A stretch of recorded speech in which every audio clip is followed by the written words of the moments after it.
오늘 하나님께서 우리에게 주신 말씀은 여호수아 11장 16절에서 23절입니다. 하나님의 말씀을 봉독합니다.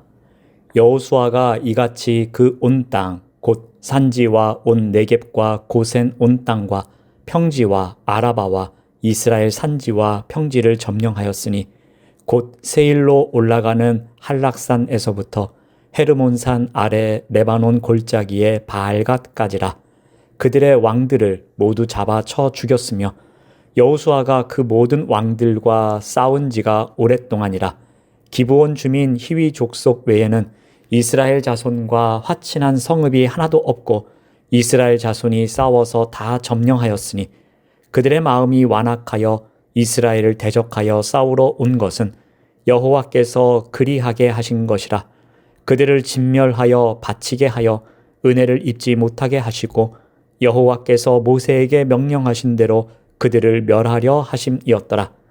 그때에 여호수아가 가서 산지와 헤브론과 드빌과 아납과 유다 온 산지와 이스라엘의 온 산지에서 아낙 사람들을 멸절하고 그가 또 그들의 성읍들을 진멸하여 바쳤으므로 이스라엘 자손의 땅에는 아낙 사람들이 하나도 남지 아니하였고 가사와 가드와 아스돗에만 남았더라.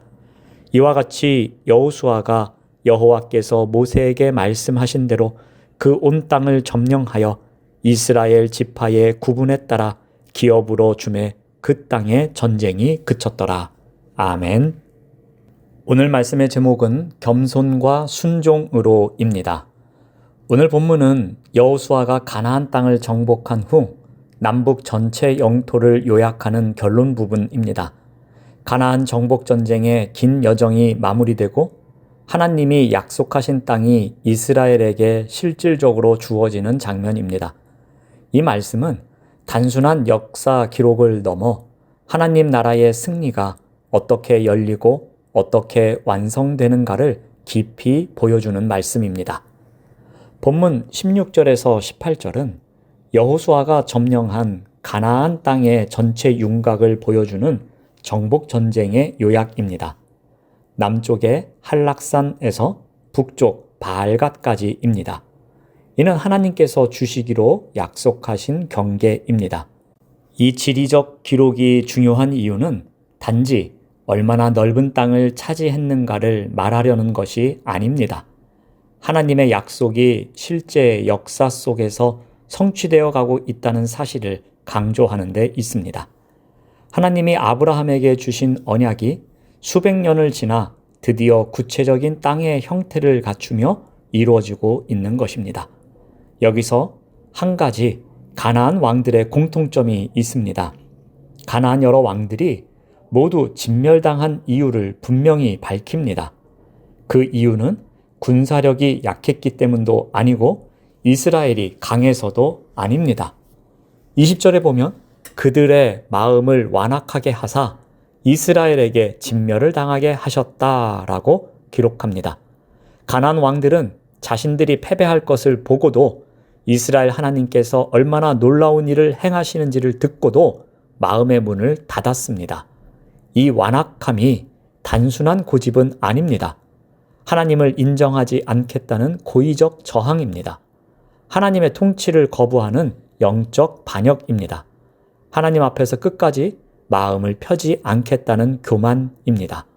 바로 이 완악함 때문에 가나안의 5 왕들이 멸망을 맞이합니다. 그러나 기브온은 달랐습니다. 가나안 전체가 완악함으로 하나님을 거절할 때 하나님께 향해 마음을 연 무리가 딱 한 그룹 있었습니다. 바로 기브온 사람들입니다. 그들 또한 가나안 사람입니다. 그들도 멸망의 심판 아래 서 있었습니다. 하지만 그들은 하나님께서 하시는 일을 듣고 이렇게 결론을 내렸습니다. 그들은 스스로 낮아져 이스라엘과 화친을 맺는 길을 선택합니다. 겸손은 단순히 자신을 낮추는 것이 아니라 하나님께서 누구신지를 인정하는 신앙적 행위입니다. 왕들은 하나님을 대적하기 위해 온 힘을 모았습니다. 하지만 기브온은 하나님께 다가가기 위해 자신을 내려놓았습니다. 왕들의 완악함은 멸망을 불렀지만 기브온의 겸손은 생명을 얻었던 것입니다. 겸손은 하나님께로 향하는 문을 열고 완악함은 그 문을 스스로 닫는 행위입니다. 하나님은 완악한 자를 심판하십니다. 그러나 하나님은 겸손한 자를 향해 은혜의 길을 언제나 열어두십니다. 이번에는 가나안 정복 전쟁의 결론부인 19절에서 23절 말씀입니다. 단순한 전투 종결 보고가 아닙니다. 여호와가 어떤 믿음의 길을 걸었으며 하나님이 어떻게 그 순종을 통해 승리를 완성하셨는지를 보여주는 영적 결산 장면입니다. 본문은 특별히 아낙 자손에 대한 진멸을 강조합니다. 성경에서 아낙 자손은 단순한 거인족이 아닙니다. 아낙 자손은 이스라엘에게 세대 전체를 무너뜨린 두려움의 근원이었습니다. 민수기 13장에 12 정탐꾼 이야기가 나옵니다. 그중 10명은 아낙 자손을 보고 마음이 녹았습니다. 그들은 이렇게 말했습니다. 우리는 그들 앞에 메뚜기 같습니다. 라는 불신앙의 고백을 합니다. 그들의 두려움은 공동체를 오염시켰고 이스라엘 전체가 하나님을 원망하는 지경에 이르게 됩니다. 결국 하나님의 진노가 임하고 출애굽 1세대는 약속의 땅에 들어가지 못했습니다. 아낙 자손에 대한 두려움은 단순히 감정이 아닙니다. 믿음을 무너뜨리고 공동체를 마비시키고 하나님의 약속을 붙잡지 못하게 하는 영적 장애물 역할을 합니다. 그런데 오늘 본문은 어떻게 기록하고 있습니까? 21절 말씀을 보시면 여호수아가 아낙 자손과 그들의 성읍들을 진멸하였다고 합니다. 출애굽 1세대의 마음을 무너뜨렸던 그 두려움의 상징이 이제는 여호수아의 손에 무너지게 된 것입니다. 왜 이 사건을 후반부의 절정에 배치했겠습니까? 이것은 가나안 정복의 마지막 퍼즐 조각이기 때문입니다. 남과 북의 왕들이 넘어졌어도 모든 성읍이 점령되었어도 아낙 자손이 남아있는 한 가나안 정복은 완성되었다고 말할 수 없었습니다. 이스라엘은 오랜 세월 동안 아낙 자손이라는 두려움의 그림자 아래 있었습니다.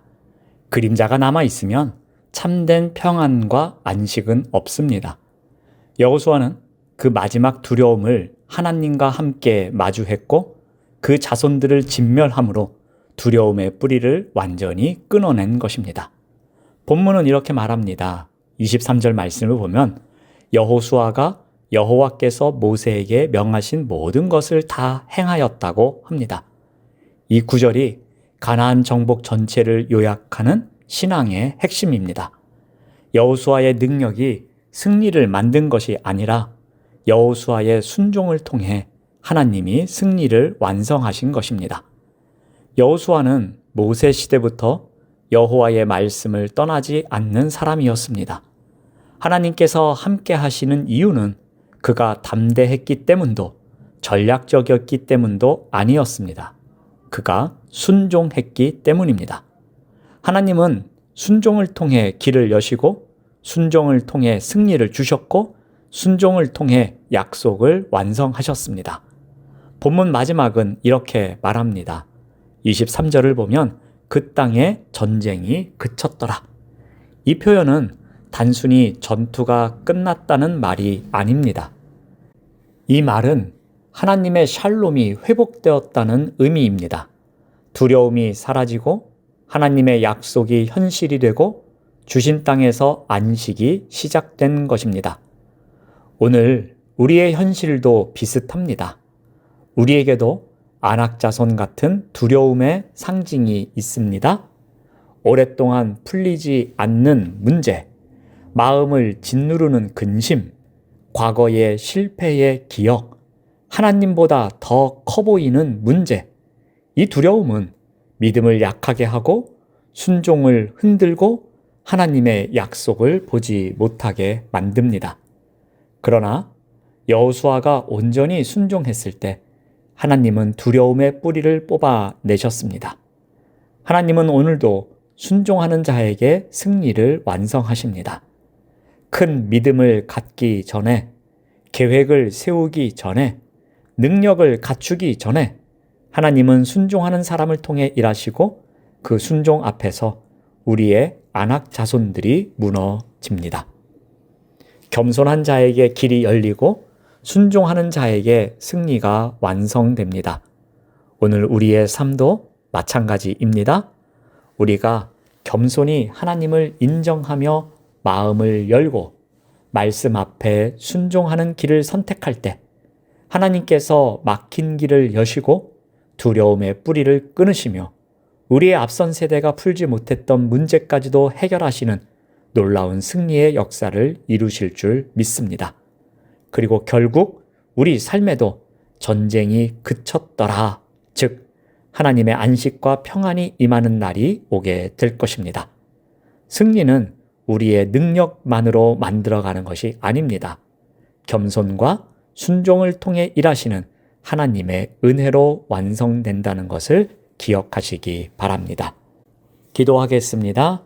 하나님 감사합니다. 승리는 우리의 능력으로 완성되는 것이 아닙니다. 겸손과 순종을 통해 일하시는 하나님의 은혜로 완성됨을 기억하며 믿음의 행진을 할 수 있도록 인도하여 주시옵소서. 예수님의 이름으로 기도드립니다. 아멘.